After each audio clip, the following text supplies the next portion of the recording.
আমি জানি গরুর মাংসের কালা ভুনা রেসিপি সবার অনেক প্রিয়। ঘরে বসে রেস্টুরেন্টের মতো স্বাদ পেতে চাইলে আজকের এই কালো ভুনা রেসিপি আপনাদের জন্য। আসসালামু আলাইকুম everyone, welcome to Mehnu's moms kitchen. আজকে একদম সহজভাবে আপনাদেরকে তৈরি করে দেখাবো গরুর মাংসের কালা ভুনা। একদম সফট হয়েছে এই কালা ভুনা, আপনারা যে কেউ বানিয়ে নিতে পারবেন। একদম অতি সহজে তৈরি করে দেখিয়ে দিব। তার জন্য আমি এখানে গরুর মাংস নিয়ে নিয়েছি ১২০০ গ্রামের মতো। সাথে আমি ২ টি নলি দিয়ে দিয়েছি। মাংসের সাথে ২ টি নলি দিয়ে দিলাম। একদম ছোট সাইজের নলি থাকলে মাংস ভুনাটি অনেক টেস্টি হয়। ১ টেবিল স্পুনের মতো রসুন বাটা দিয়ে দিয়েছি। ২ টেবিল স্পুনের মতো আদা বাটা দিয়ে দিলাম। তারপর সেই সাথে দিয়ে দিয়েছি ১ টেবিল স্পুনের মতো হলুদের গুঁড়া। হলুদ গুঁড়া দিয়ে দেওয়ার পর দিয়ে দিলাম আমি ১ টেবিল স্পুনের মতো মরিচের গুঁড়া। তারপর দিয়ে দিয়েছি ১ টেবিল স্পুন আমি জিরা গুঁড়া। এরপর দিয়ে দিলাম ১ টেবিল স্পুনের মতো ধনে গুঁড়া। ধনে গুঁড়া দিয়ে দেওয়ার পর দিয়ে দিলাম ১ টেবিল স্পুন গরম মসলার গুঁড়া। এটি আমার হোমমেড গরম মসলার গুঁড়া। ১ টিস্পুন দিয়ে দিয়েছি গোলমরিচ গুঁড়া। গোলমরিচ গুঁড়াটা অবশ্যই দেওয়ার চেষ্টা করবেন। এরপর এই কালো বোনা রেসিপির জন্য একদম মেন সিক্রেট ইনগ্রিডিয়েন্টস লাগছে আমার রাঁধুনি। এই রাঁধুনি মশলাটা আপনারা বাজারে কিনতে পাবেন। আমি ১ টিস্পুন গুঁড়ো করে দিয়ে দিয়েছি রাঁধুনি গুঁড়া মশলা। ২ টি মিডিয়াম সাইজের পেঁয়াজকে স্লাইস করে দিয়ে দিয়েছি। ২ টি কালো এলাচ দিয়ে দিলাম।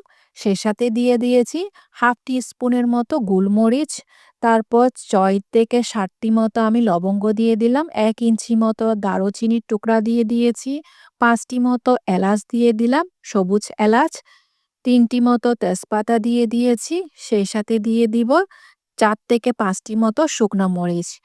এরপর এর মধ্যে আমি দিয়ে দিলাম হাফ জয়িত্রী।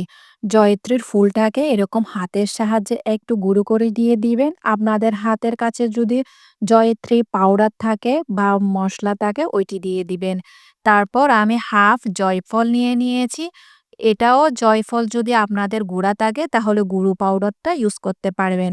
আমি গ্রেটারের সাহায্যে এভাবে করে হাফ জয়িত্রী দিয়ে দিয়েছি।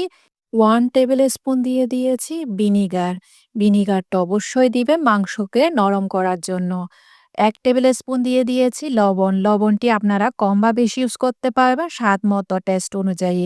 হাফ কাপ দিয়ে দিয়েছি সরিষার তেল। এখানে অবশ্যই কালো ভুনাতে সরিষার তেল ইউজ করবেন।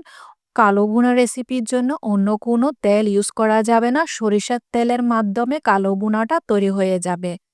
এখন মাংসগুলা ভালো করে মসলার সাথে মিশিয়ে নিয়েছি। ভালো করে মাখিয়ে নিতে হবে। মাখিয়ে নেওয়ার কারণে এই কালো ভুনা অনেক টেস্টি হবে ইনশাআল্লাহ। তারপর হাতটি ধুয়ে আমি হাফ কাপের মতো পানি দিয়ে দিলাম। পানি দিয়ে দেওয়ার পর এবার ঢাকনা দিয়ে দিয়েছি। ঢাকনা দিয়ে এবার এই হাঁড়িটা ধরে চুলায় বসিয়ে দিব একদম লো আঁচে। লো আঁচে মাংসটাকে রান্না করে নিব ৫ থেকে ৬ মিনিটের মতো। যখন একটু বলক চলে আসবে মাংসটাকে নেড়ে দিয়েছি। আবারও মাংসটাকে ভালো করে নেড়ে ছেড়ে আমি কভার করে এটাকে ১০ থেকে ১৫ মিনিটের মতো কষিয়ে নিব। মাংস থেকে অনেক পরিমাণের পানি বের হয়েছে। এই পানিটি দিয়ে মাংসটাকে আমি সম্পূর্ণ রান্না করে নিব।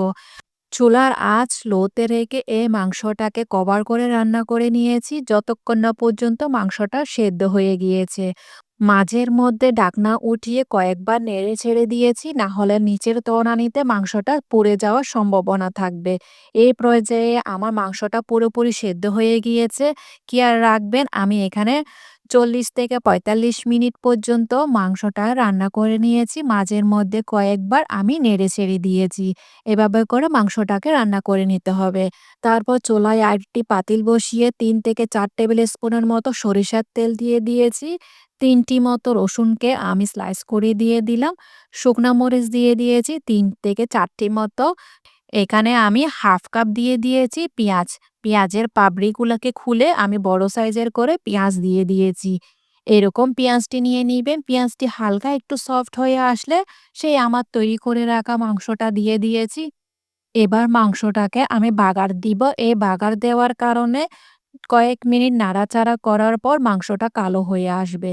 এবার শুধু আর কিছু নয়, চুলার আঁচ হাইতে রেখে মাংসটাকে কালো করে নেবেন। সরিষার তেলের মধ্যে বাগার দেওয়ার কারণে এই মাংসটা অটোমেটিকলি কালার হয়ে আসবে।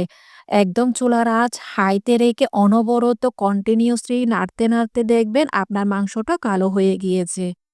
হাই হিটে ১০ মিনিটের মতো রান্না করে নেওয়ার পর বাস তৈরি হয়ে গিয়েছে আমার মজাদার কালো বোনা রেসিপিটি। আশা করছি আজকে আমার রেসিপি আপনাদের কাছে সহজ আর ভালো লেগেছে। যদি ভালো লেগে থাকে তাহলে ফ্রেন্ডস অ্যান্ড ফ্যামিলির সাথে অবশ্যই শেয়ার করবেন। তৈরি হয়ে গিয়েছে গরম ভাতের সাথে বা রুটি পরোটার সাথে খাওয়ার মতো গরুর মাংসের কালো ভুনা। উপর দিয়ে আমি কিছুটা পেঁয়াজ বেরেস্তা দিয়ে প্রেজেন্টেশন করে নিয়েছি। কতটা সফট হয়েছে আপনাদেরকে আমি একটি মাংস খুলে দেখিয়ে দিচ্ছি। আশা করছি আজকে আমার রেসিপি ভালো লেগেছে। তাহলে আজকে এ পর্যন্ত। দেখা হচ্ছে নতুন আরেকটি রেসিপি নিয়ে। সে পর্যন্ত ভালো থাকবেন, সুস্থ থাকবেন, আমার জন্য দোয়া করবেন।